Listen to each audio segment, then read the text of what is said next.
Thank you, our pretty MC today. And good morning, everyone. 大家早上好. Hope you guys like Taiwan and enjoy Taipei Blockchain Week. And it's my pleasure to be the moderator today. I'm Noelle, the co-founder of Lydian Labs, and we just recently launched Lydian Ventures last month. And let's start with a short introduction from all the panelists. Maybe start with Ciara from C Square Ventures. Hi everyone, I'm Ciara, founder and managing partner of C Square Ventures. Very glad to be back, and this year it looks like the venue is much bigger and fancier. Thank you for having me. And at C Square Ventures, we are a investment vehicle in Web3 world, and we aim to provide not just capital but also operational expertise to help our portfolio companies to grow. And prior to C Square Ventures, I used to lead a lot of things at Huobi, from institutional business to marketing growth to investing and listing. Prior to that, I have a traditional financial background. I was doing management consulting with BCG in the FSO office. And again, very glad to be here. Thank you, Ciara. And let's with Glen from Presto. Hey everyone, good morning. I'm Glen I'm an investment manager at Presto Labs. Presto Labs is a Korean-founded, Singapore-headquartered market maker and prop trading firm. So we trade like $5 billion, about $5 billion a day across centralized exchanges. We also do primary investments, secondary investments, including OTC deals. And also we help to market make for our projects. So if you guys are keen to chat more later after the panel, just reach out to me. Cool. Good morning, everyone. I'm Zhao from MEXC Ventures. So we mostly do three things. First of all, we directly invest in the deals. In the past 3 years, we invested about 300 blockchain projects. And second, we invest in all the top tier funds. So if you are operating a fund, happy to speak as well. So we invested in Polychain, Multicoin, all the top funds. And besides that, we also do large OTC deals. We invested in TON, Aptos, and talking to another one as well. So we're actively still investing. So if you're doing a project, happy to speak. Thank you, all the panelists, and glad to have you all here. So let's start with the first questions that evolve around how we see filling the Web3 innovations and onboarding the users. So the first question we'd love to ask is, we believe that token economy has become the cornerstone of many Web3 projects. But are we over-reliant on tokenization as a revenue model? Or what other viable alternatives do you allocate for, especially as the space merges? Let's with Ciara. Of course. Having a successful but at least working business model is very important in crypto world. So the token design and utility is very crucial. When we evaluate a project, we definitely look at how the token is capturing any value from the business. Especially nowadays, we're investing more equity plus token warrant. So we always ask the team to be very clear what part of the value is captured by the equity and what part of the value is captured by the token. And to make sure that the whole design of the token, supply and demand, makes sense, so that hopefully when mass adoption of users coming on board to the project, token would make sense. However, we don't just encourage any projects to launch a token. For some business, it just purely, it doesn't really matter if they have a token or not. So in that case, we would recommend them not to launch a token just because they want a token. To have a sustainable business model, such as, I think a few portfolio companies doing well in this space is, one is the DeepIn project Aether. It's been making very good revenue in terms of node sale, in terms of just overall AI cloud computing. And for example, Layer 0 in terms of cross-chain bridges, interoperabilities. So as long as the project itself is getting used by other protocols or users, either from Web2 or Web3, business model makes sense. We will invest. Thank you. How about Glen? Have you seen any projects that actually has a pure token model, but they do have other sustainable model that actually help them succeed in the Web3 ecosystem? I mean, I believe that in crypto, there's always a liquidity premium. That's why people launch tokens. It helps the team exit and get liquidity fast. It helps the investors get liquidity fast as well in these kind of liquidity events. So instead of going IPO, I mean, it's easier, much faster to launch a token and realize some sort of returns. That's why you see a lot of valuations are inflated as opposed to traditional Web2 venture capital and private equity ecosystems. And I think that's the beauty of crypto, and I will still rely a lot on tokens as an investor. But of course, at Presto, we have done very traditional investments as well. So for example, business models such as we've invested in a ZK hardware acceleration project called Fabric. So they're building ASIC chips or specific chips to accelerate the ZK proofing mechanisms, right, and the algorithms.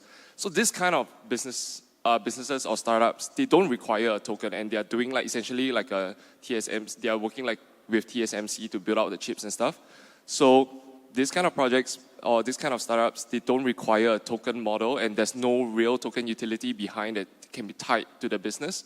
So that one we invest purely on equity. So on our stance, on my stance, is that we look at investment opportunities either from if you're really trying to launch a token, then we will always work with our projects and portfolio companies to make sure that the token has derives value from the natural business and of the startup itself. And if token doesn't make sense, then we'll always default to equity. So I think it's a very clear line for at least for Presto. Yeah.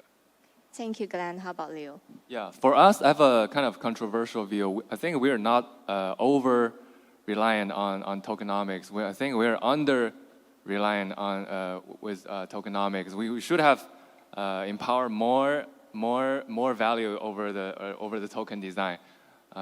Most of the project here, they only have voting rights with tokens.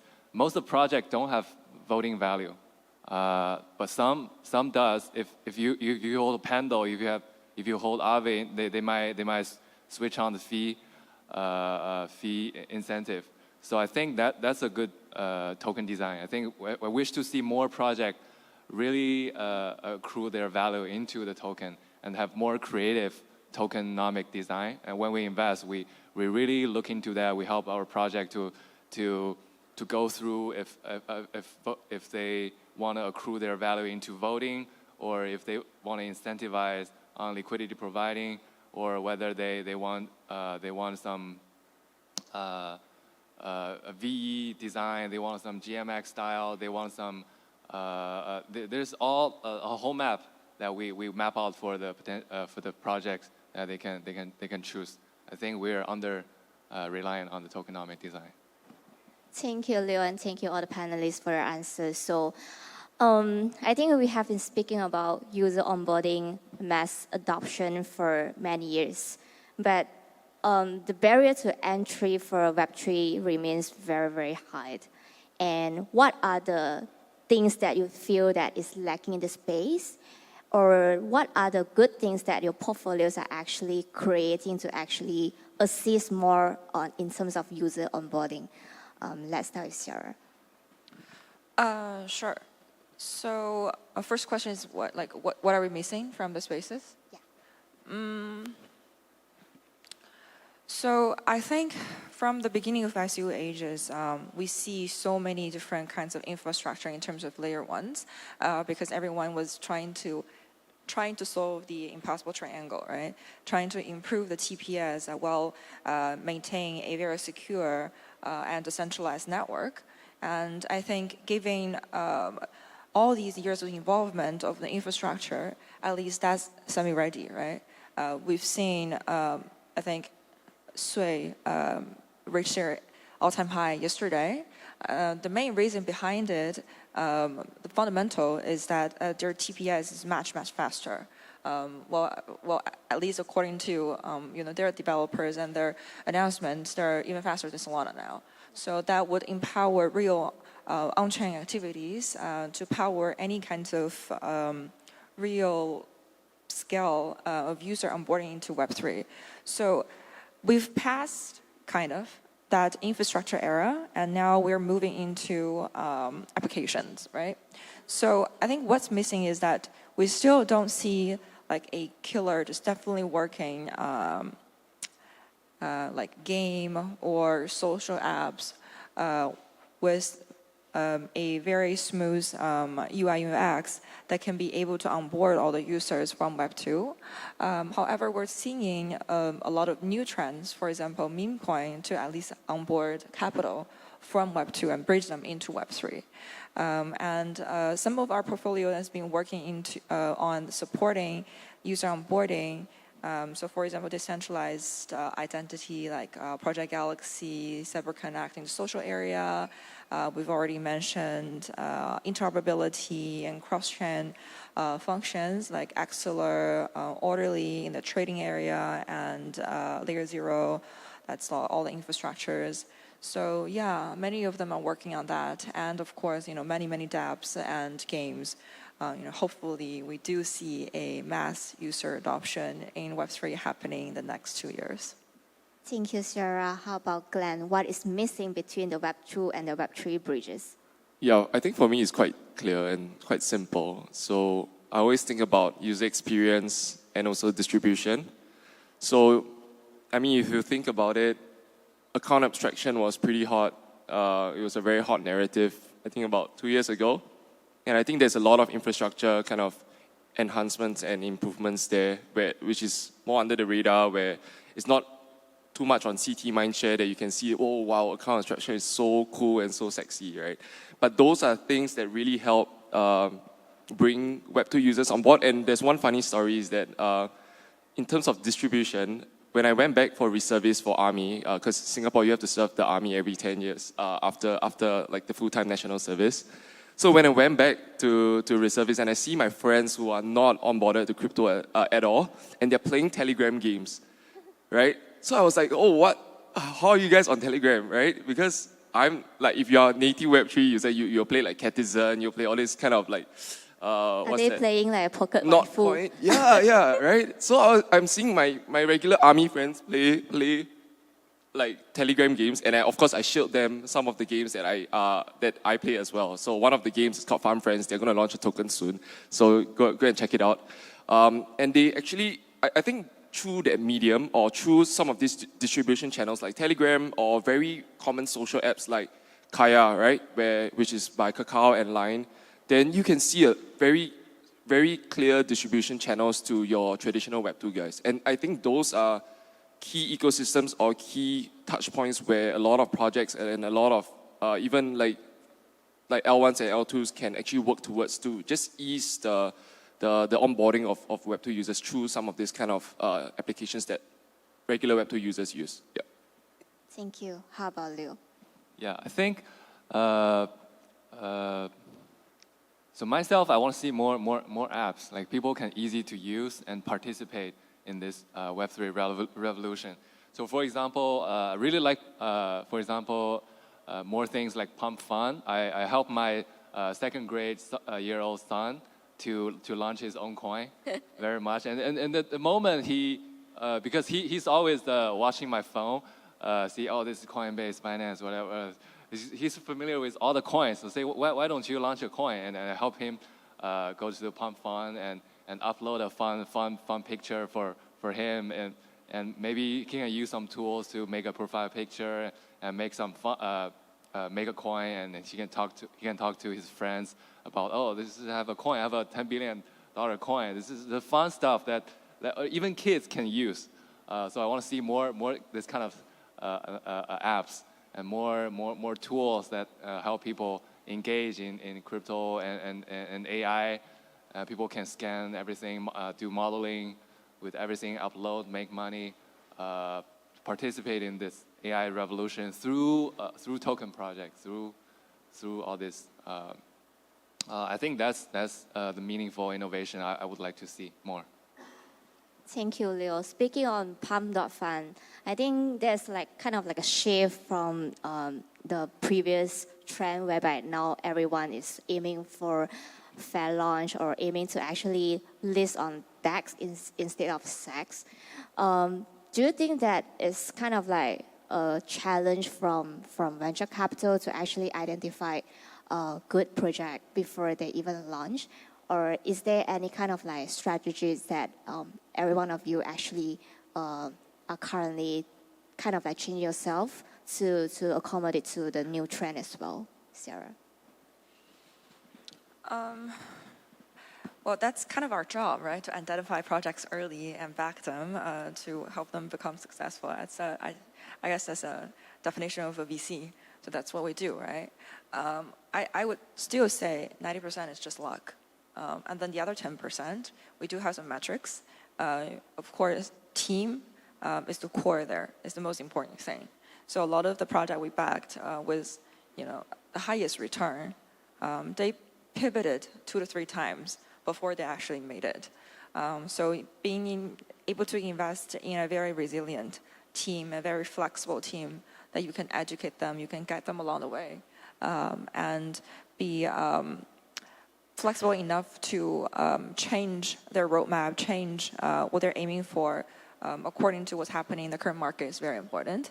And other metrics, including we've just talked about business model, we've talked about their thinking and ways for designing their seamless user experiences for onboarding users, and their understanding of the token and timing of launching a token. All that taking into account will help us identify a successful team early. And as for the trends, I guess that's what all the researchers are doing, right? So we're focusing on what's happening today and constantly track the data. For example, the on-chain total TVL is already 126 billion as of today, and our total market cap doubled even more, 226% compared to last year. So that's with all of those data of what's happening in general in the crypto space, that you look into different sectors and try to identify the next opportunity. Thank you, Ciara. How about Glen? Like right now, a lot of projects they pivot to first launch either meme coin or like AI agents to try to build their community or leverage on the current trend. Is it a good thing to do, or is there any challenges that, or any specific thing that they should be in mind for them to actually take note before they pivot to do this action? I guess there's definitely considerations. I think if you're always a first mover in some kind of niche category, you always reap the best rewards. So let's say, you have Luna, right, which is the first AI agent on Base, and therefore that you saw Luna's, I think, all-time high FDV was about 250 mil or 260 mil, and they saw some success. And of course, if you're launching AI agent on virtuals now, you probably won't see that same kind of effect unless it's something different like XBT and so forth. So I think always try to find a niche instead of just following whatever people are doing and seeing the success of some of these projects and stuff. So I think it's always good to curate some of these kind of approaches before just dipping into, the narrative is Pump Fund, okay, I'm going to launch a token on Pump Fund and rock the snipers, or I'm going to launch a token on Base and on virtuals, then I'm going to throw in some prompts and try to earn a quick buck. So don't follow the trend. Try to really think about your product, or how you, even if you want to sort of grift, think about what's innovative or something that's different from all the other coins out there. Yeah. Thank you, Glen. How about Leo? Have you seen any good projects that just pivoted recently, or they are actually did a lot of good steps to actually help user onboarding in the Web3 ecosystem? Yeah, I've seen a lot. So one of our portfolio is Bounce Beat. So we're blockchain professionals. We definitely have a wallet, but outside of this room, many people don't have a wallet.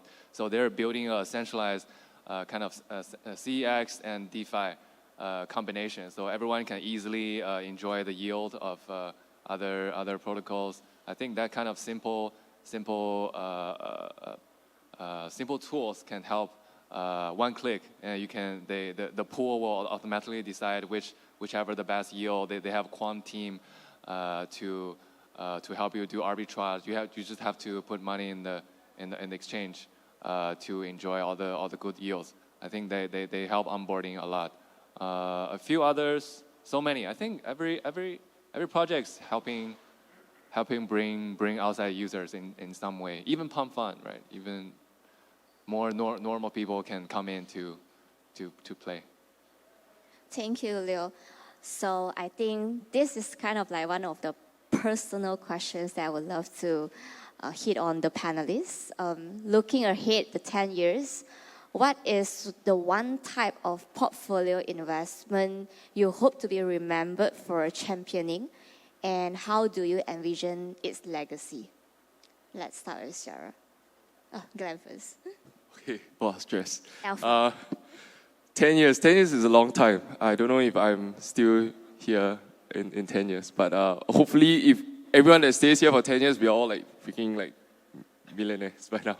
But I think I think one thing that I'll rather be remembered for is in terms of let's say technological advancements and innovations. So for example, when I talked at first about the hardware, ZK Hardware Acceleration startup that we backed, so some of these fundamental technological advancements, I think we really want to, at Presto, we really want to be remembered for some of these kind of things that really change the space in terms of the infrastructure, in terms of the technology that brings blockchain to really greater heights.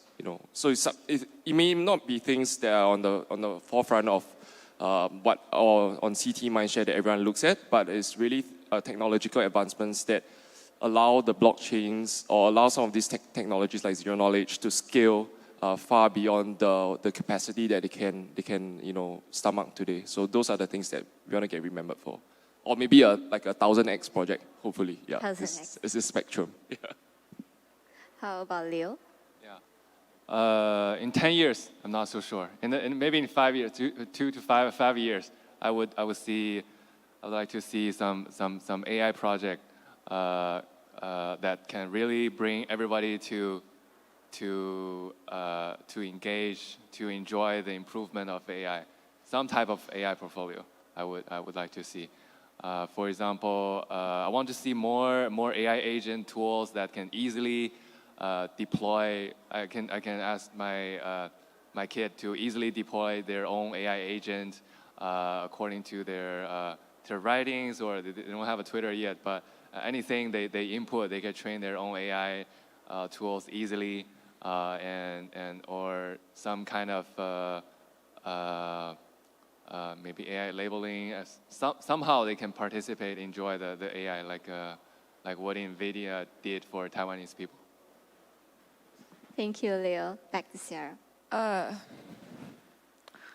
Not that I'm investing a lot into this sector, but I think if we talk about 10 years, it needs to be sustainable, aligned with the overall global sustainability goals, not just in crypto.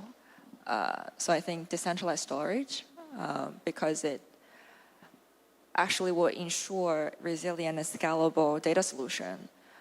So I think that would ensure that we can have a long positive impact on a global scale, from Web3. Thank you, Ciara. And I think it's come to our last question, something that thinking out of the box. So if you could design a new funding mechanism that isn't tied to existing VC models, what would it look like? And how would it challenge the status quo? I think we've already seen a lot of innovative ways for funding in our current market, and we've already been shaken so much by our positions as VCs. This is probably the hardest job in this cycle. Everyone is anti-VC coin, or we're identified as fighting with each other when we're trying to exit. I guess the fundamentals behind it is that instead of just pure VC investment, a lot of the protocols are going for either a KOL round or a community sale or a public sale, IEO. There are so many ways to raise capital from a very large scale of numbers of investors and much small ticket size compared to just VC investments. I mean, I guess that works as well when you try to increase a lot of your transaction numbers or wallet numbers when you're trying to create hype among the communities and when you are actually consumer facing, right? Or you're raising from your customers or clients as institutions.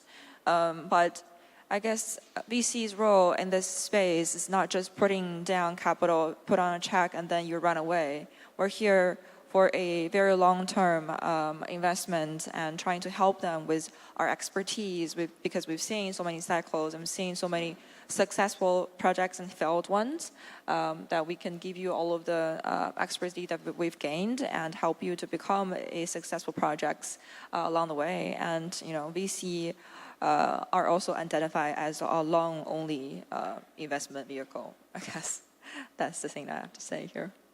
Yep, I think everyone grows and learns along the side. How about Glen? I think it's too early for me to think about a new funding model, so I'm not gonna just pass on trying to come up with something funny or innovative. But if you look at funding, I think even in traditional or also in crypto, in Web3, the way of funding a project or a startup is pretty much similar. You have entirely bootstrapped from the team, so which is what we call a fair launch model right now, and you have let's say a Kickstarter of sorts, right? Then you raise from a launchpad, you raise from community and all this kind of stuff. Then you have the venture and private equity kind of more institutional investors. I think there are pros and cons for all three, I think, and I'll just briefly share. So if, I was just talking to Daryl while we were walking here about fair launch, and everyone's like, oh my God, Hyperliquid is so popular, now it's gotten so much traction, everyone wants to do fair launch. But I would say that if you want to do fair launch model, the team has to be entirely bootstrapped, and the team has to have a lot of competency and realize revenues and that can fund their own runway. So I think not every team has that or has the expertise to build in crypto specifically to get that success. So not everyone, I would say not every team or most teams wouldn't be able to succeed on a fair launch kind of model. That's my take. Then there's community sale, right? The difference between selling to your community, letting your community guys be investors versus letting guys like us be investors on your cap table is that, let's say, when your token TGEs, who will G your token more? Are they the users, or are they like institutional investors who have vesting terms, right? Who are vested over maybe like 1 year cliff and a 3-year vest, something like that. So I think for institutional investors, even in Web2 side, of course, people are hating on the VC coins because we get in at much more favorable valuation terms. But we are here, like what Ciara mentioned, we are here to help you on your product. We are here to help you on tokenomics. We are here to help you on a lot of other intangible stuff, whereby, for example, in one of my portfolio projects, they are a gaming studio, but they don't really know how to put on the token Web3 token model on it. So they come to us for advice, right? And of course for listing advice and that kind of stuff, and market making advice and all this kind of things that we can help, as opposed to like a community who may be more decentralized for sure, and you're rewarding your users, but it may not bring you that kind of value. So I would be more biased and still lean towards the traditional way of funding, which is VCs. Yep. Thank you. It's more bringing more strategic values to portfolios. How about Leo? No, I have a few ideas. First is to auction first, the whole land, Auction whatever. first? Yeah, whatever, whole land or Europe style, whatever style kind of auction. So you have enough price discovery before the token launch, and then full unlock on day one. Full unlock, everyone full unlock, VCs or retails. You don't have VC rounds, just do a fundraising at same level for everyone. That we actually have one portfolio that's experiencing this kind of new fair launch ways. It's called Durian. It's a perp that you guys can look into it. So full unlock on day one, but they will have some auctions for price discovery. So I think most project, they only need, I think most people like 2 to 5 million raise is really good for most of the project to deliver their first or second product and see if they should continue. I think many projects are raising too much money, 70, 80 million, for no product. We have seen many such cases. It's a very risky bet for both retail and VC to bet on these kind of huge raise, zero product. It's very harmful to the industry, I think. I think it's better to raise 2 to 5 million. Maybe it's good for a good runway to deliver your first few projects, a few products, and see if market really likes it. See if you can build community and people around you. So that's my first idea. The second idea is just to stake to support. For example, Arweave, their second project, AO, is adopting this way as well. Blur did a similar thing, so people can stake their ETH or whatever L1s to so the foundation receive the yield to build their projects. And retail or VCs or whoever want to participate, they just give up their yield to get a share of the future equity or token for the new project. That way, people don't lose their principal. They can withdraw anytime, but it supports the team in long enough to build their product, and you also get to more people to stake their token, have a skin in the game to participate in your project. So you have community early on. I think that might be an interesting way as well. Something involved with staking. Yeah. Thank you, Leo and B. We are actually at the end of the sessions. So I hope that everyone gained something insightful from the sessions. And basically, my goal today is actually to turn this into my own sessions to actually learn from all these sensei. So thank you all the panelists for bringing these insightful sessions. And I hope you enjoy Taipei Blockchain Week as much as I. And hopefully, as the first panel of today, it's not too boring for everyone. Thank you. Thank you, Noelle. Thanks.